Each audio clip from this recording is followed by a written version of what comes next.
Owen absolutely gets the first word.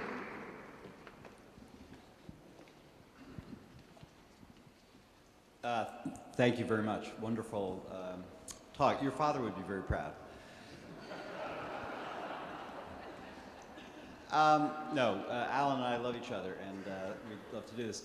And I want to actually make a completely, I need to, what I think is a friendly amendment that so many of us are on really the same side of things here, I think. And you bringing up James, of course, we have to idols with a small I. He's my idol too, of course, and that's why I named one of my second book, Varieties of Moral Personality. And I was struck, so this is just a new thought I've had about your work. There may be a mistake that many of us are making in overemphasizing the privacy of experience and mind.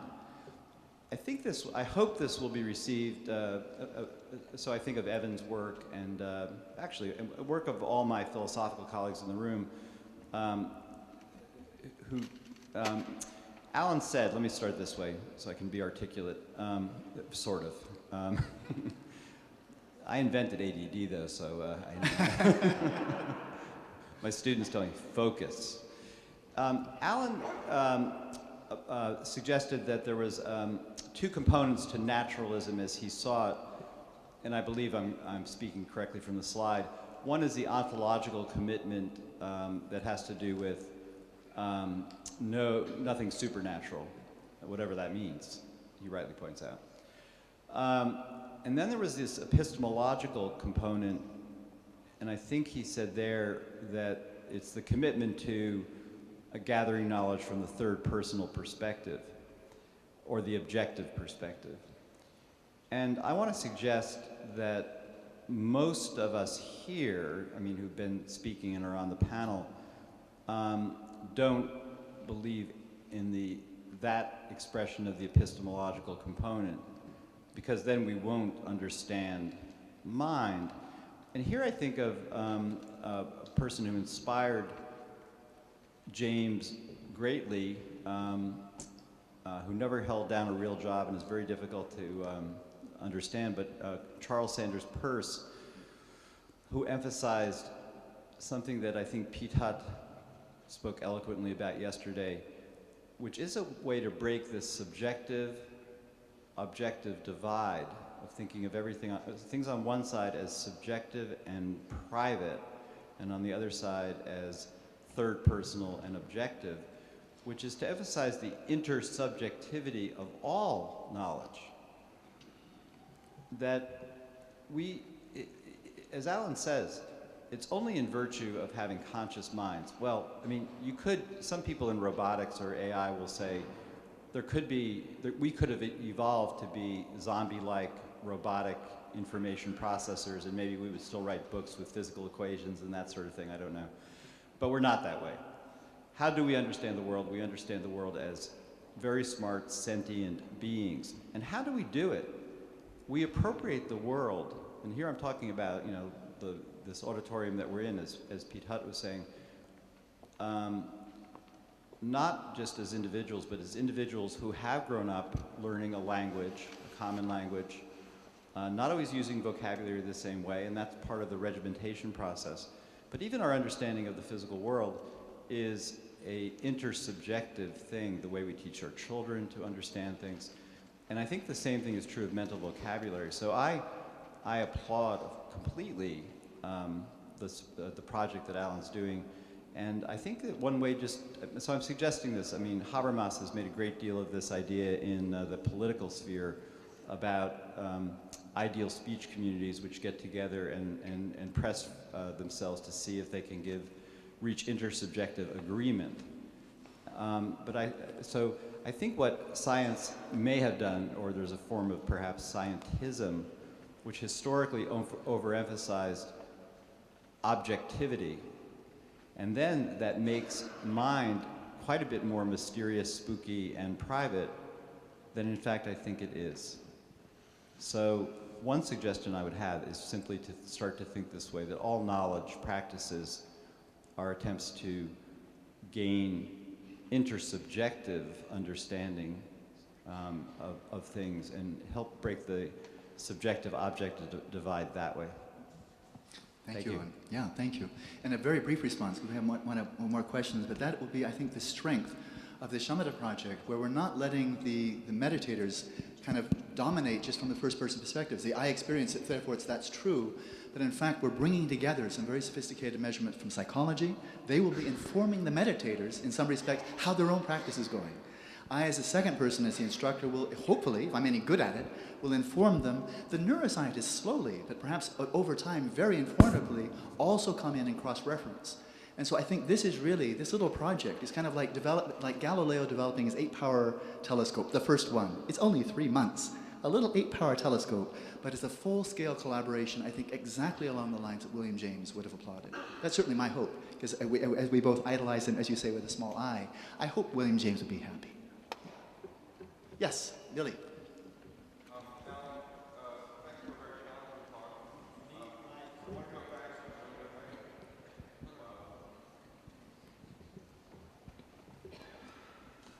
I want to go back to your title, Naturalizing the Natural Sciences. The mind sciences. Well, the mind sciences. And give you a little thought experiment and ask you to respond.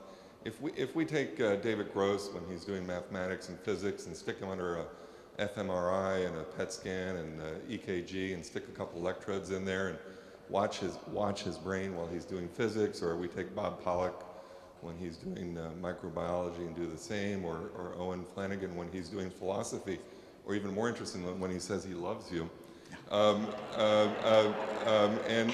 look at, or anybody here in the room, and look at their brain when they're paying attention to your talk.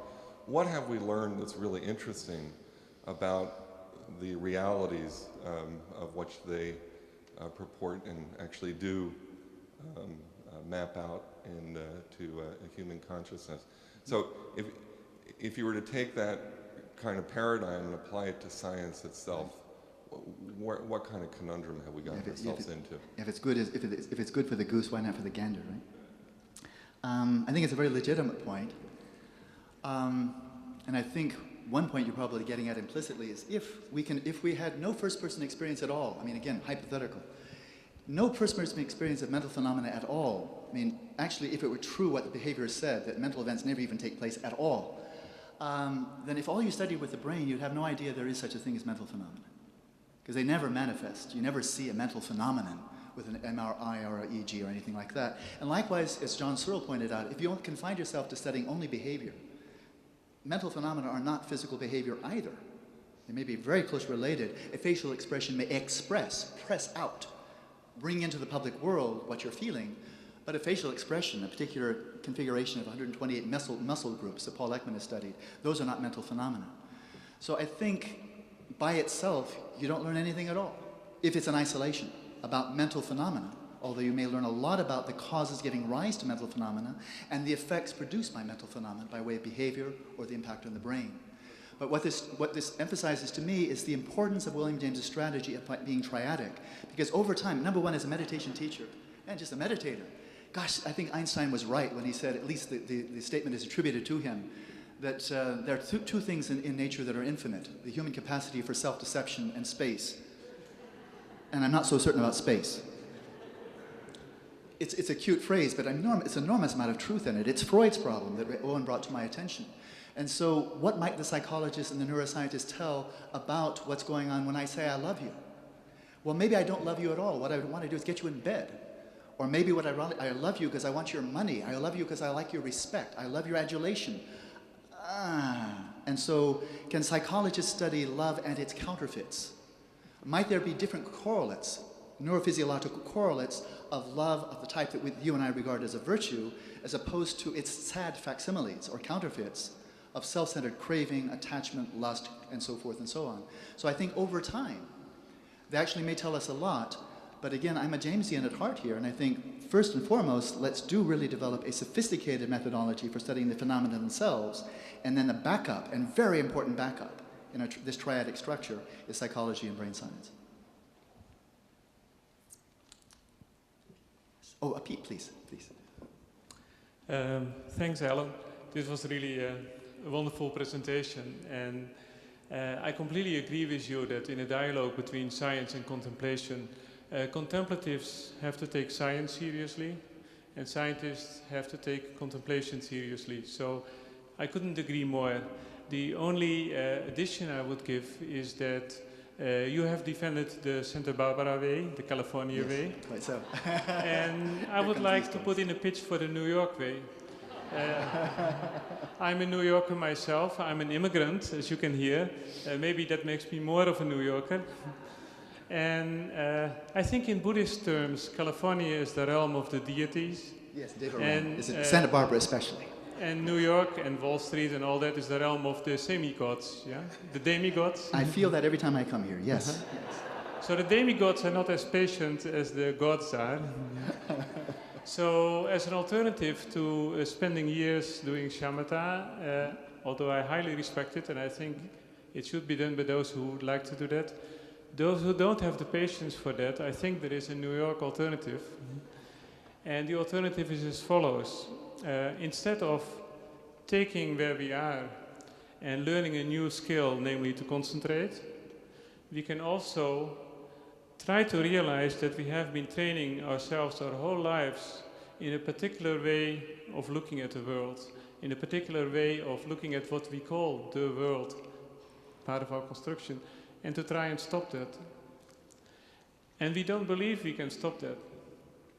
But if in a discussion and if in thinking things through in much less than a year, we can try to convince ourselves that there is a possibility as a working hypothesis to stop right now, to stop believing that you are embedded in time, in a linear time of past, present, future, to stop believing that you are a person, to stop believing that you are determined by your personal history. If you make that move, as a New Yorker, you can be way ahead of the Santa Barbarans, and then you can go on vacation to Santa Barbara, and then you can learn how to really sustain it. Thank you. So maybe we should have that as, I'll be right with you too, maybe we should have that as prerequisite before we have people coming to Santa Barbara for year-long or years-long retreats. First, the litmus test, can you handle New York City?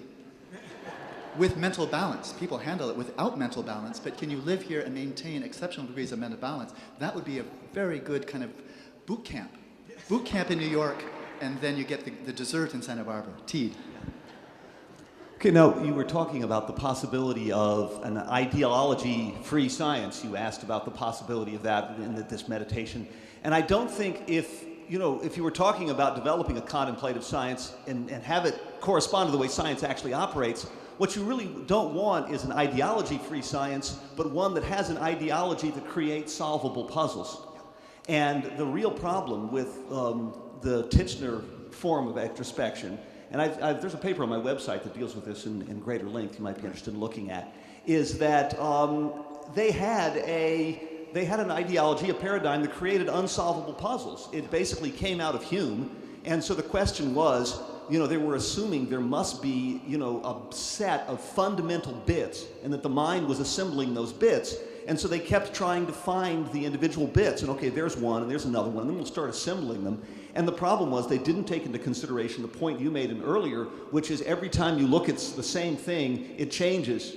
No two experiences are alike. So, one group of people, Titchener found 30,000 different possible fundamental parts of the mind, fundamental bits, and Curler found like 50,000, and none of them were the same.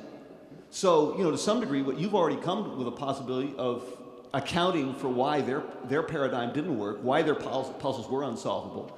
And if you just think, if you're creating solvable puzzles, like some of the ones that you came up with before, is there such a thing as attention? That's the way to look at the goal. Don't try to find an idea. Don't try to think in terms of an ideology-free system. Try to find an ideology that creates possible, solvable puzzles. And I think you are doing that. Thank you. And I couldn't agree more. And I presume this is being taped, so whatever I said is unretractable. I believe I said, and I'll stand by it, although I can change my mind. I believe what I said was without ideological bias, which is a tall order. But I think even from the time of Galileo, when he was doing simple things like rolling balls down ramps, he already had a notion of acceleration versus constant velocity. He had a notion of time. So even that, which is very, very primitive kinematics, even that was not ideologically free, let alone string theory or quantum field theory and so forth. I mean, any sophisticated science, I would say, here I'll be really dogmatic or make a generalization, any observation in any sophisticated stratum of any science is heavily theory-laden. Right. So it's not ideologically free, but good science is aware of its assumptions. It's not falling into the illusions of knowledge. And there's a wonderful statement by Richard Feynman, I'll paraphrase and then I'll move on. But he said, and he gave the ideal of science, of scientific skepticism, and he said, we scientists inspect most carefully those areas where we feel we could be wrong. And we spend a lot of time investigating that because the way science progresses more quickly than anything else is by recognizing where we're wrong rather than putting that into a blind spot and saying, well, we already know, well, in the future will corroborate what we believe to be true now. I think that's bad science. But ideology-free, I think, is a chimera not even worth pursuing. So I totally with you. Yeah. We have one question. I'll be very brief. First, a brief remark. Here we are at Columbia University, where alongside William James, we were all dominated by the wonderful portrait of John Dewey in the philosophy library for any number of years, and I wonder whether you would inject his thinking into your paradigm. But my question is another one. In talking about the Freudian paradigm, what comes up is the pathologization of the unconscious. Now that has permeated our culture. How do you plan to distinguish between a non-medical model, or perhaps you want to inject the medical model to our, scare quotes, normal mode of existence, to distinguish that from what we designate as mental illness? Very good, thank you. There were many people I didn't discuss, and I probably went on a little bit too long, even as it was. But I didn't mention Husserl. I didn't mention the whole Gestalt movement in Europe, in European psychology. I didn't mention Freud, who took first-person experience very, very seriously, as we know.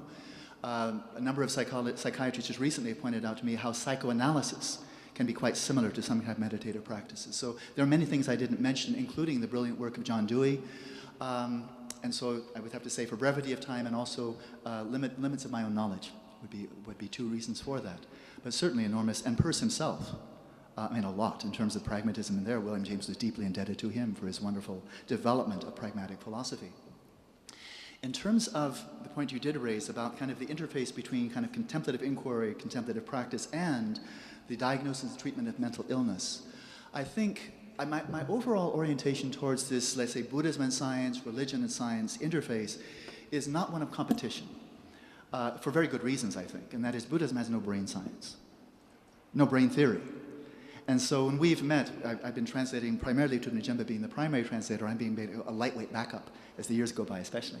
When the neuroscientists are telling the Dalai Lama about the role of the amygdala, the hippocampus and so forth, he never says, oh, well, that's not what we believe. Our theory of the amygdala is, it just never happens.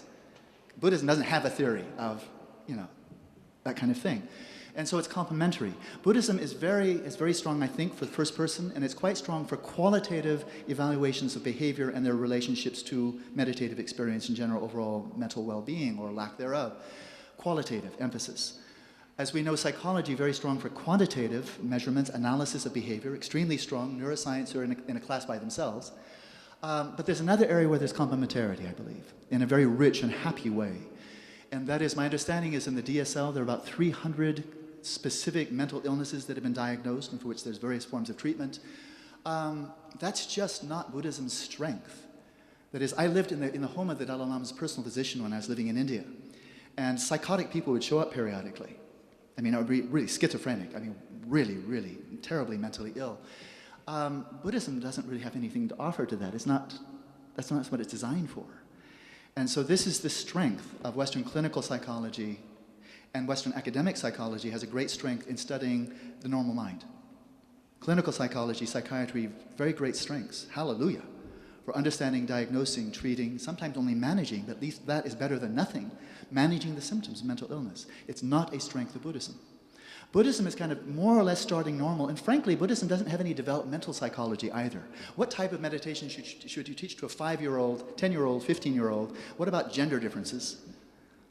I could be just ignorant here, but I'll speak with ignorance. I don't think it's there. Because Buddhism is pretty much a language for healthy, normal adults. And now what can you do with? Well, that's about where psychiatry pans out. By the time you're as mentally healthy as your psychiatrist, that's when he's saying, you're finished. You can go, he or she. So I see a complementarity there, but I see to my mind, it's my hypothesis, it's a smooth continuum. That is, I'm working with a team at UCLA, taking some basic meditative practices and applying them for the prevention and treatment of ADHD. Who has ADHD? Everybody here, relatively speaking. Compared to a person who's achieved shamatha, we're all cuckoo. Just off, we're flopping like fish on the sand in terms of attention deficit hyperactivity. It's relative. It doesn't mean we're crazy. It just means relative to a person who achieves shamatha, we're really out to lunch. But there's a smooth continuum there to people who are completely dysfunctional, cannot operate in the world without heavy medication, massive doses of Ritalin, all the way through the spectrum to normal, and then there's a continuing smooth spectrum beyond that to exceptional states. And I would say it's not only true for attention, but for emotional balance, for the type of desires and motivations that we have, for our cognitive engagement with reality. There are people who are suffering from greater or lesser imbalances. So I see it as a very smooth continuum. And then what within that continuum is considered to be normal is always relative to time and place. So what's normal in Manhattan might be not so normal in Santa Barbara. I say that in a bit of jest. But also what's normal now, to final point, a good friend of mine is Lobsang Rabgye, and we were monks together in the Buddhist School of Dialectics, where George was also until he got sick back in the early 70s. And Lobsang Rabgye got his monastic training, then trained in Tibetan medicine, and then got his degree in clinical psychology and is running a center at UCLA. But he has a very interesting kind of polymathic kind of background. And as a Tibetan doctor, traditional Tibetan doctor, he said, you Westerners, I mean, that's everybody here, and me too. He said, you're all suffering from very significant neural disorders. They call them lung disorders in Tibetan. You're suffering, all of you are suffering from neural disorders, but considering how ill you are, you're coping remarkably well. Maybe that's it for now. Cheerio.